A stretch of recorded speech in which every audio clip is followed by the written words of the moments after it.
Ever wondered why, for more than 3 decades, a country as vast as China limited most families to only one child? Welcome to this exploration of one of the most controversial population control measures of our times, China's one-child policy. In the late 20th century, while China was facing an impending population crisis, it decided to implement the one-child policy. This policy was a drastic measure to curb population growth by restricting most Chinese families to having only one child.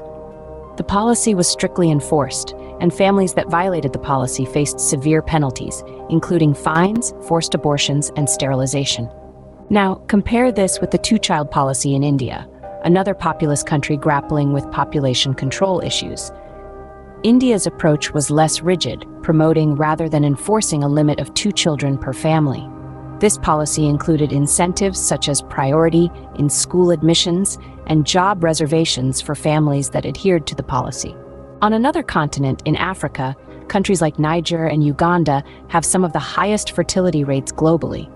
Yet, these countries' population control measures focus more on promoting family planning and improving women's education status, which research has shown to be effective in reducing fertility rates.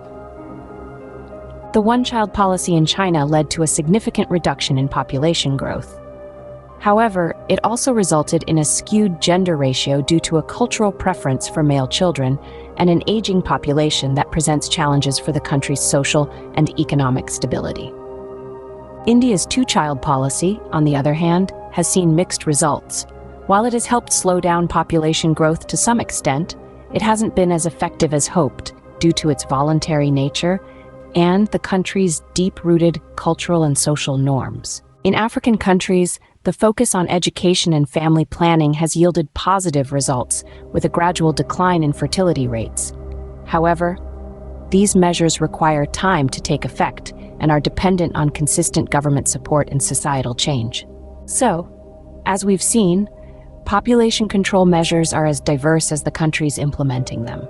From China's stringent one-child policy to India's incentive-based two-child policy and the emphasis on education and family planning in African countries, each approach has its strengths and weaknesses. In essence, the one-child policy, though effective in curbing population growth, had significant social implications. On the other hand, less coercive measures like the two-child policy and promoting family planning and education have been slower in effect, but have resulted in fewer social disruptions. This exploration serves as a reminder that population control is a complex issue that requires a nuanced approach, balancing the need to manage population growth with respect for individual rights and societal norms.